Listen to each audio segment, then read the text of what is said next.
it's kind of like your circles of who you already know, having fun doing the thing you already know with good people surrounding them to keep them all going in the same direction, you know? And Yeah. so the social aspects are just really surprising. I mean, it's why we built it, so it shouldn't be too surprising, but it's how effective it is at bringing kids who might have smaller circles of friends sometimes, and getting them into a group of acceptance and just having fun again.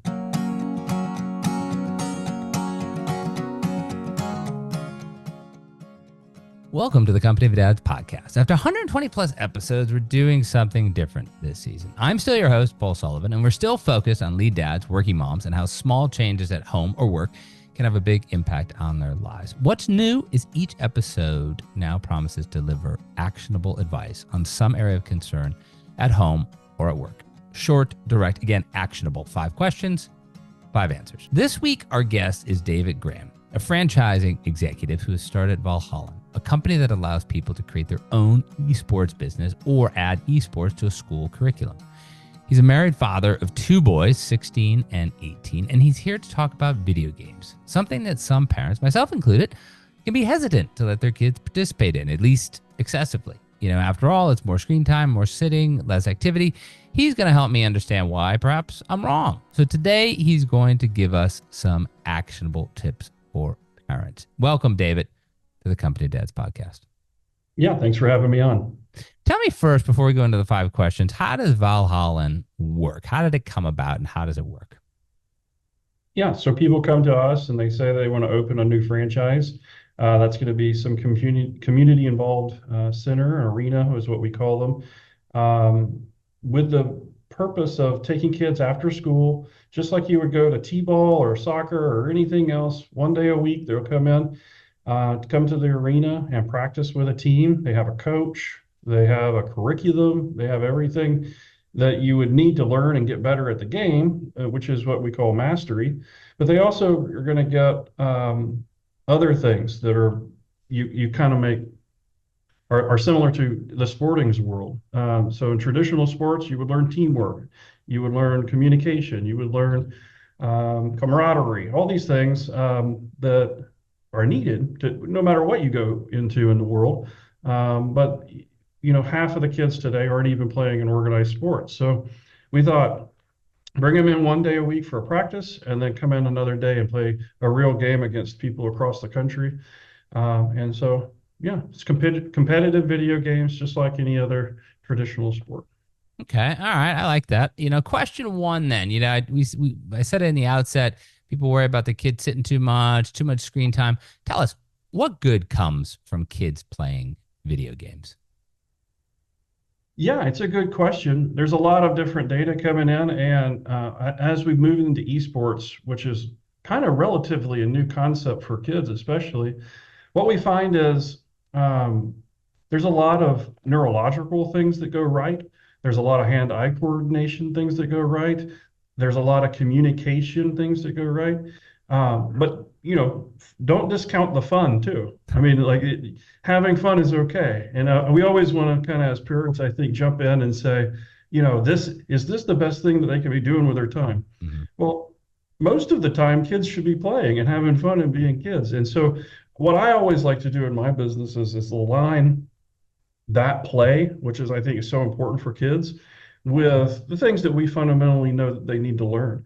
And then the more we can kind of be on the same side of the table with our kids in those regards, I think the better.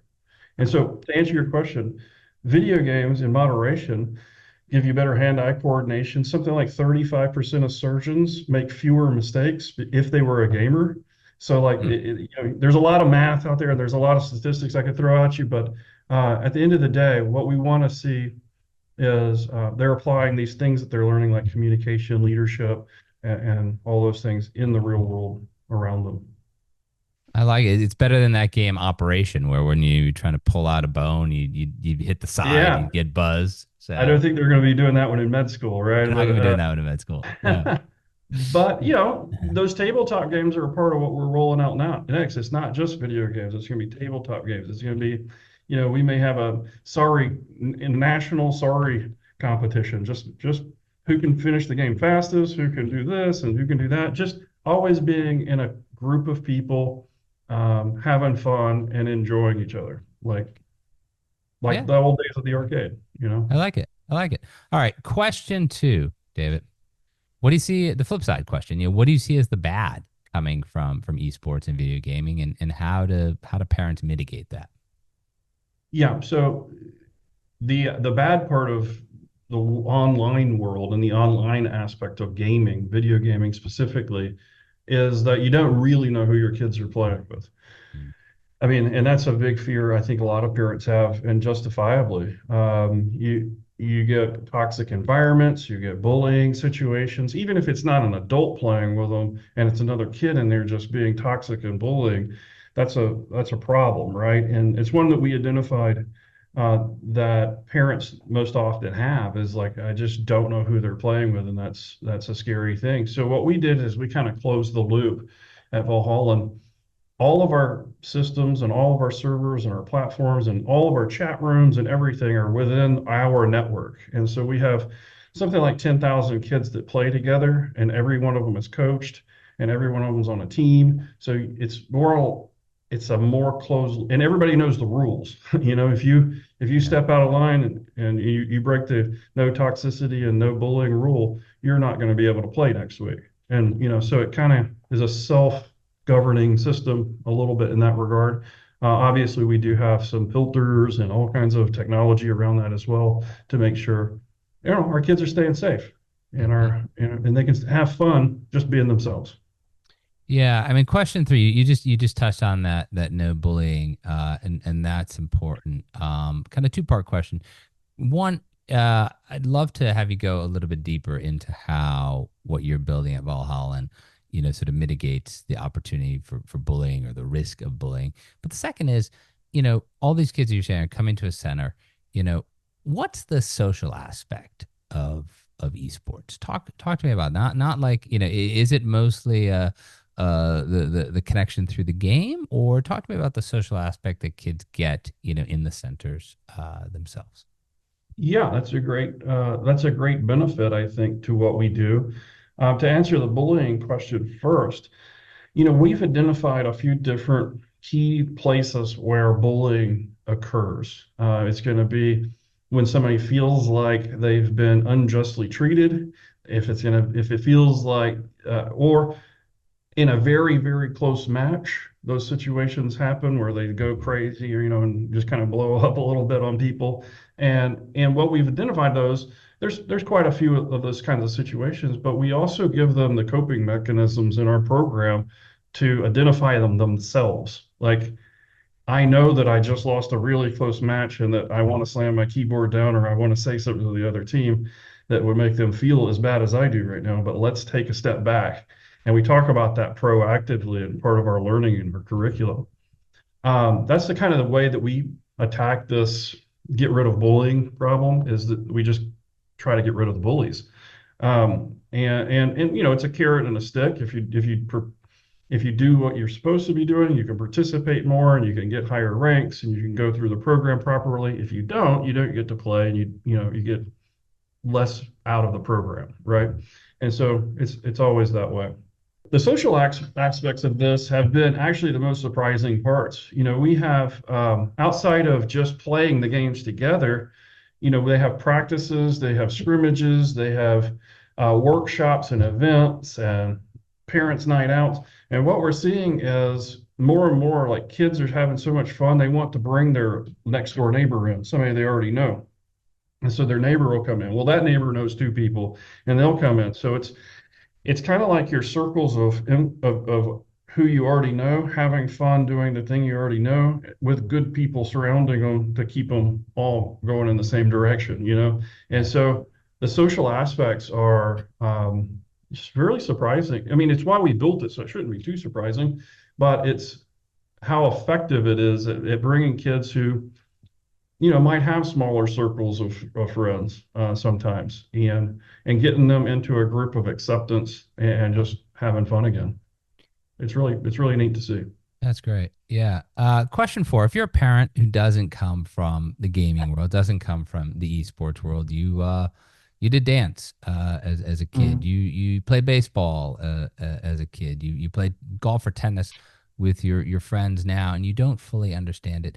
How can you help parents to understand what their child is super passionate about? It might just happens to be esports, but it could have been baseball as it was for some dad when he was young. How do you help them understand Yeah. that passion? Look, we put our kids into sports, knowing that they're probably not going to come out as a professional sports ball player, right? I mean, um, I, I think it would be just as hard for me to bring my kids to football games or soccer games or whatever and expect that as it would be for you to bring them to a ball hall and expect them to go pro in that. So it's not about the game, right? Mhm. It's really about the experience. And yes, in traditional sports we have a little bit of athletics involved, and you want to get them out and run, and that's good. And I don't want to dissuade against that, but in this world, what all everything else about it, the having fun, making friends, building those skill sets that lead to the future of what, no matter what they do, I think those still apply. So while less than 1% of NCAA football players ever go off to be pro, it's something Right. astronomically low. I think in this regard, we're not really focused on that, right? We're not going to make this a career path. So let's focus on the good things and the solid things that we can build around them. I always say it's kind of like burying their spinach in their birthday cake. It's you're getting a little bit of something good, even though it tastes like it's just fun, right? Does that work? Should I put spinach in my kid's It birthday tastes cake? terrible, actually. Oh, okay. No, I've never tried it, but it's a metaphor. I think it kind of works here. Love it. Question five, our last question here.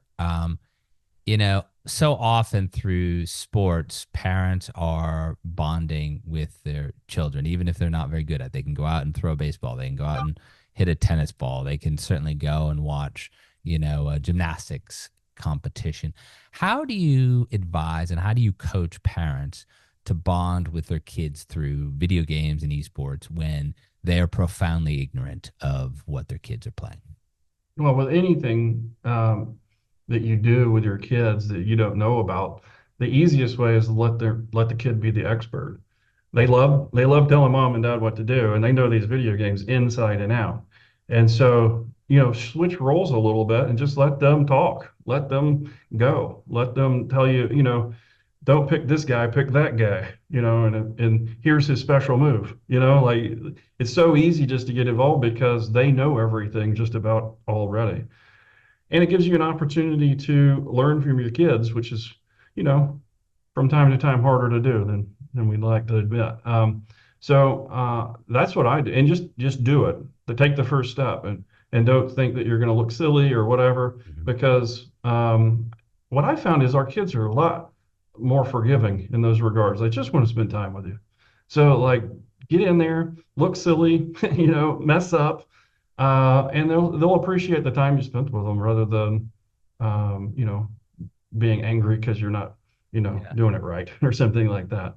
I can remember Harvey hit here, and my son was all into this Link game. This was Zelda game, and I just jumped in. I had no idea what I'd done. I'd played Zelda as a kid, but like not since. And we spent the entire time that the hurricane was going through playing this game. Luckily, we didn't lose power.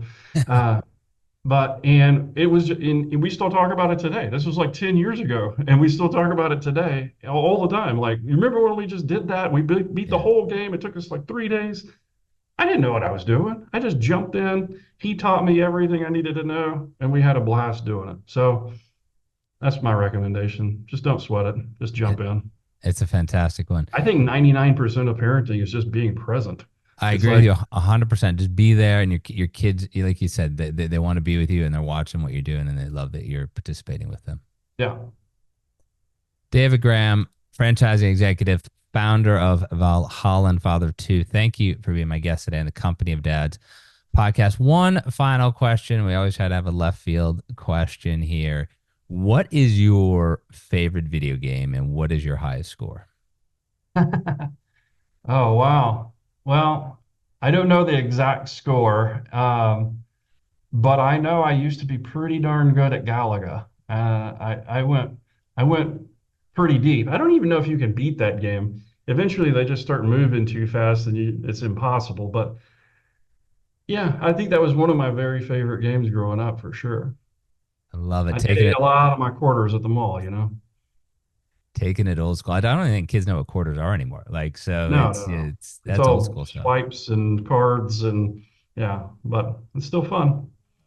David Graham, founder of Valhalla, and thank you again for being my guest on the Company of Dads podcast.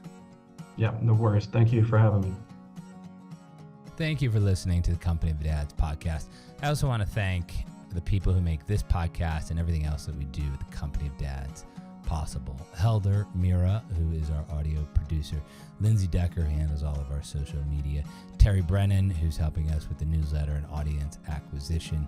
Emily Servin, who is our web maestro. And of course, Evan Roosevelt, who is working side by side with me in many of the things that we do here at the Company of Dads. It's a great team, and we're just trying to bring you the best in fatherhood. Remember, the one-stop shop for everything is our newsletter, The Dad. Sign up at thecompanyofdads.com/thedad. Thank you again for listening.